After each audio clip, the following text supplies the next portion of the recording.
ମୋ ପୁଅକୁ ଶଙ୍ଖା ସିନ୍ଦୁର ପିନ୍ଧିବାକୁ ସୁଯୋଗ ଦେଲ କେମିତି ରୁଦ୍ର? ଏସବୁ କଣ କଲ ତମେ? ନାଇଁ, ଏସବୁ ପାପ ନୁହଁ, ଏସବୁ କି କହୁଛି ସବୁ ବାପା କି କହୁଛି ସବୁ ବାପା ତମ ଘର ବୋଲି ଗୋଟେ ପ୍ରତିଅ ଛନି ହେଇଗଲି ତମେ ଯଦି ରାହୁଲ ସ୍ତ୍ରୀ ହେଇଯା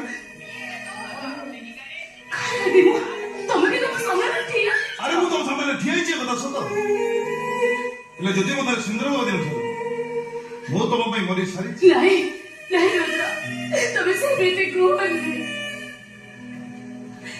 ତମେ ଯେମିତି ଜ୍ୟୋତିର ସ୍ୱାମୀ, ତମେ ସେମିତି ମୋର ବି ସ୍ୱାମୀ। ନାଇଁ ମୁଁ କେବଳ ଜଣଙ୍କର ସ୍ୱାମୀ ଆଉ ସେଇଟା ହଉଛି ଜ୍ୟୋତିର। ଏବେ ତମର ଗୋଟିଏ ପରିଚୟ ତମେ ହଉଛ ରାହୁଲର ସ୍ତ୍ରୀ ଆଉ ରାହୁଲ ହଉଛି ତମ ସ୍ୱାମୀ। ମୋ ଦେହରେ ଜୀବନ ଥିବା